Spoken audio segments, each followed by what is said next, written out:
आदरणीय गुरुजन वर्ग, व्यासपीठावरतील उपस्थित मुख्य अतिथी आणि माझ्या बांधवांनो, सर्वांना स्वातंत्र्य दिनाच्या हार्दिक शुभेच्छा. माझे नाव पियुष दत्तात्रय चौधरी. आज 15 ऑगस्ट. आज आपण आपल्या देशाचा 80वा स्वातंत्र्य दिवस मनवत आहोत. 14 ऑगस्ट 1947च्या मध्यरात्री आपण ब्रिटिश राजवटीतून आपल्याला मुक्ती मिळाली. हा दिवस आपल्याला अत्यंत अभिमानाचा व आदर्शवत आहे. कित्येक वर्ष गेला हा लढा चालला. कित्येक वर्ष आपल्या पूर्वजांनी अन्याय सहन केला तरी ते झुकले नाहीत. महात्मा गांधी, सुभाषचंद्र बोस, भगतसिंग, गुरुदेव, सुखदेव असे कित्येक क्रांतिकारकांनी आपली प्राणाची आहुती दिली. म्हणून आज आपण हा स्वातंत्र्य श्वास घेत आहोत. आज आपण 21व्या शतकात आहोत. आपला देश प्रत्येक क्षेत्रात पुढे जात आहे. तंत्रज्ञान, विज्ञान, खेळ हा सर्वांमध्ये भारताने मोठी प्रगती केली आहे.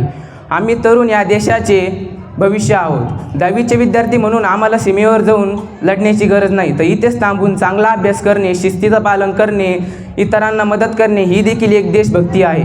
जाता जाता एवढेच सांगेल, उत्तुंग आमची उत्तर सीमा खेळे जेथे हिमनग राजे, उत्तुंग आमची उत्तर सीमा खेळे जेथे हिमनग राजे, अभिमानाने या मातीत तिरंगा आमचा साजे.